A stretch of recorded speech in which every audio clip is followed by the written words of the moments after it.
Bismillah. Assalamualaikum warahmatullahi wabarakatuh. Alhamdulillah wassalatu wassalamu ala Rasulillah wa ala alihi wa ashabihi wa man tabi'ahum bi ihsanin ila yaumil qiyamah, amma ba'd. Sahabat-sahabatku, kaum muslimin yang dimuliakan Allah Subhanahu wa taala. Sharing materi khutbah yang insyaallah ini sangat bermanfaat bagi kita semua. Jumat kemarin saya sholat Jumat di Masjid Al-Hikmah di Matraman, Jakarta Timur. Masya Allah, khotibnya bagus sekali menyampaikan khutbahnya, materinya sangat dalam sekali. Tetapi qadarullah, saya tidak sempat berkenalan dengan khotibnya sehingga lupa ya, tidak tahu namanya siapa. Dan sudah bertanya kepada beberapa jamaah, ternyata jamaah juga tidak tahu nama khotibnya.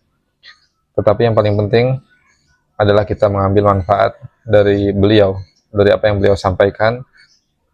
Ini nasihat yang sangat berharga sekali bagi kita memasuki tahun baru Hijriah ini, dan juga nanti menjadi bekal bagi kita untuk menghadapi tahun-tahun berikutnya dalam kehidupan yang kita lalui ini. Sahabat-sahabatku kaum muslimin yang dimuliakan Allah Subhanahu wa taala, yang pertama beliau mengingatkan kepada kita bahwasanya ya alhamdulillah kita memuji dan bersyukur kepada Allah, kita memasuki tahun baru Hijriah 1447 Hijriah. Secara hitungan usia kita bertambah, tetapi secara jatah hidup maka jatah hidup kita semakin berkurang. Jadi usia bertambah itu menunjukkan semakin berkurangnya jatah hidup kita di dunia ini. Maka hendaknya setiap kita melakukan persiapan ya, dan juga mengumpulkan bekal untuk hari setelah kematian kita. Kemudian beliau menyampaikan tentang pentingnya kita mengetahui daripada tujuan kita diciptakan di dunia ini. Allah menciptakan kehidupan dan kematian seperti yang difirmankan oleh Allah Subhanahu wa taala dalam surat Al-Imran ayat 2, alladzi khalaqal mauta wal hayata liyabluwakum ayyukum ahsanu amala. Jadi Allah menciptakan kematian, kehidupan itu adalah untuk menguji siapa di antara kita yang paling terbaik amalannya semasa hidupnya di dunia ini. Jadi Allah Subhanahu wa taala itu ingin mengetahui siapa di antara manusia, siapa di antara kita yang paling terbaik amalannya. Ulama tafsir menyebutkan ayyukum ahsanu amala, siapa yang paling terbaik amalannya di antara kalian, maknanya adalah dua, yaitu siapa yang paling ikhlas amalannya dan siapa yang paling sesuai amalannya dengan apa yang diteladankan, dicontohkan oleh Nabi Shallallahu Alaihi Wasallam.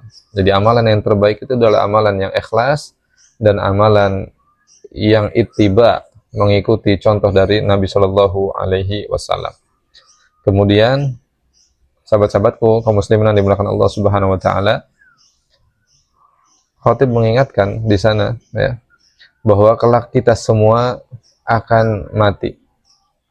Dan ketika kita mati, kita digopong, jenazah kita diiring oleh banyak orang, dihantarkan kita ke dalam kubur kita. Dan ada tiga, yatba'u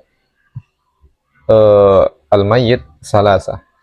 Jadi yang mengiringi kita ketika kita mati itu ada tiga, ahluhu wa maluhu wa amaluhu, yaitu keluarga kita, harta kita, dan amal kita. Kemudian roja'a isnan wa baqiya wahid. Yang dua, keluarga dan harta mereka kembali, sedangkan satu yaitu amalan, dia yang akan menetap menemani kita di kubur kita. Ya, kalau kita diantar oleh keluarga kita, kemudian harta benda kita ikut mengantar, mobil dan lain sebagainya, ya, mengantar kita ke kuburan. Tidak ada di antara mereka yang kemudian ikut masuk ke dalam kuburan kita untuk menemani kita, tidak ada. Mereka pasti akan kembali, ya. Sehari, 2 hari, 3 hari, ya, mereka akan lupa dengan kita. Ya, tinggal kita sendiri di dalam kubur untuk mempertanggungjawabkan segala amal perbuatan yang pernah kita perbuat semasa hidup di dunia. Dan yang menjadi teman kita di kubur kita adalah amalan kita. Kata Nabi, yang menemani adalah amalan. Nah, kemudian amalan ini ada dua, entah itu amal soleh, entah itu amal buruk. Nah, kalau amal soleh, ya khatib menyampaikan di sana, bahwasanya kalau orang ini orang yang soleh semasa hidupnya, dia rajin beramal soleh, maka amal soleh ini akan hadir menemaninya di kuburnya itu dalam wujud yang rupawan, masya Allah, wangi dan bercahaya. Dia akan berkata, ini adalah hari yang dijanjikan kepadamu. Aku adalah amal solehmu, bergembiralah engkau. Aku adalah amal solehmu yang akan menemanimu sampai hari kiamat. Subhanallah. Betapa beruntungnya ketika kita berada di alam kubur, kemudian kita ditemani oleh amal soleh kita dalam bentuk yang rupawan, wangi, dan bercahaya, menyenangkan kita, menghibur kita di dalam kubur kita. Tapi sebaliknya, kalau amalan itu ternyata amalan yang buruk, semasa hidup di dunia kita maksiat dan berbuat dosa, wa'iyadzubillah, maka amalan buruk ini akan hadir dalam wujud yang jelek, dengan bau yang busuk dan menyeramkan. Dia akan berkata, ini adalah hari yang dijanjikan, celakalah engkau, aku adalah amal burukmu, ya, yang akan menemanimu sampai hari kiamat. Wa'iyadzubillah. Betapa mengerikan ketika kita sudah sendirian di dalam kubur, kemudian ternyata didatangi oleh sosok yang jelek, yang bau busuk, yang menyeramkan, yang ternyata itu adalah amal buruk kita semasa hidup di dunia, dan dia akan terus mendampingi, membersamai kita sampai hari kiamat. Wa'iyadzubillah. Kemudian, ya, sahabat-sahabatku kaum muslimin dimuliakan Allah Subhanahu wa taala, khatib menyampaikan bahwasanya nanti disitulah, ya, orang-orang yang buruk ketika dia mendapati, ya, balasan di dalam kuburnya, dia berangan kepada Allah Subhanahu wa taala. Dia berharap kepada Allah Subhanahu wa taala kalau sekiranya dia bisa dikembalikan ke dunia untuk kemudian beramal soleh.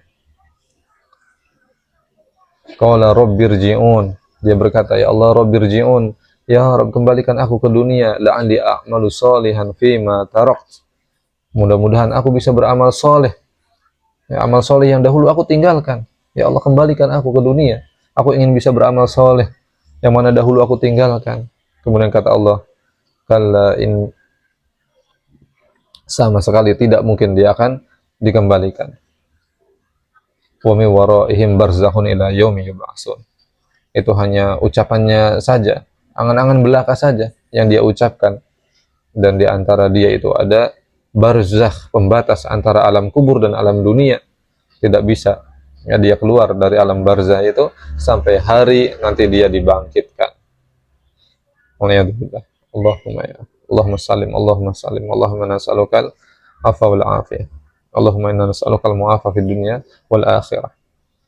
Maka sahabat-sahabatku yang dimuliakan Allah Subhanahu wa taala, khatib di situ kemudian mengingatkan bahwasanya hendaknya setiap kita memanfaatkan umur yang masih Allah Subhanahu wa taala berikan kepada kita untuk kita isi dengan beramal, mengumpulkan bekal sebanyak-banyaknya untuk kemudian kita bisa bergembira, berbahagia menghadapi kehidupan setelah kematian kita di dunia ini. Maka yang masih bisa sholat berjamaah di masjid, sholatlah, jangan ditunda-tunda. Datangilah masjid, sholat berjamaah, jangan ditunda-tunda, jangan dinanti-nanti. Kemudian yang masih bisa sholat sunnah, ya, qobliyah, ba'diyah, sholat duha, sholat tahajud, sholatlah, jangan ditunda-tunda, ya, jangan dinanti-nanti. Kemudian yang masih bisa bersedekah, maka bersedekahlah, jangan ditunda-tunda, ya, jangan hitung-hitungan. Ada harta yang bisa disedekahkan, sedekahkanlah. Kemudian yang masih bisa berpuasa, berpuasalah, jangan ditunda-tunda, ya. Jadi gunakan kesempatan hidup yang Allah Subhanahu wa taala berikan kepada kita ini untuk banyak beramal soleh. Amal soleh apa saja yang bisa kita kerjakan, kerjakan. Terlebih lagi di bulan Muharram ini, ya. Di bulan Muharram ini, ya, khatib menyampaikan di dalam khutbahnya bahwa di bulan Muharram ini ada puasa sunnah yang sangat dianjurkan oleh Nabi Shallallahu Alaihi Wasallam.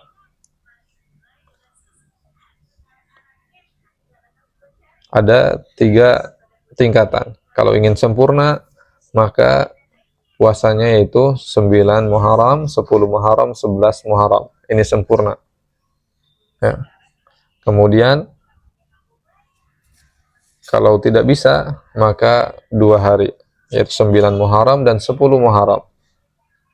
Kalau tidak bisa juga, maka paling tidak jangan lewatkan 10 Muharram. Ya, siyamu Asyura, puasa di 10 Muharram. Kata Nabi SAW, ahtasibu 'ala Allah ayyukaffira as-sanah allati qablah.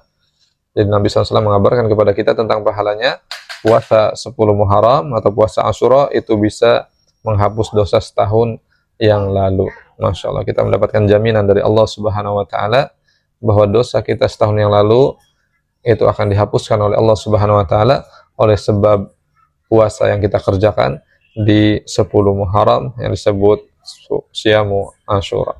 Nah, inilah yang disampaikan, ya, nasihat yang sangat penting sekali bagi kita semua yang disampaikan oleh khatib, ya, di Masjid Al-Hikmah Matraman.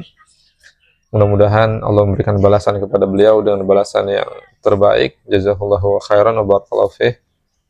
Dan kita alhamdulillah bisa mengambil manfaat dari materi khutbah yang beliau sampaikan. Mudah-mudahan ini menjadi bekal yang indah bagi kita untuk menjalani kehidupan kita di hari-hari, bulan-bulan, pekan-pekan, tahun-tahun mendatang. Demikian, barakallahu fikum jami'an. Wassallallahu ala nabiyina Muhammad. Walhamdulillah. Wassalamualaikum warahmatullahi wabarakatuh.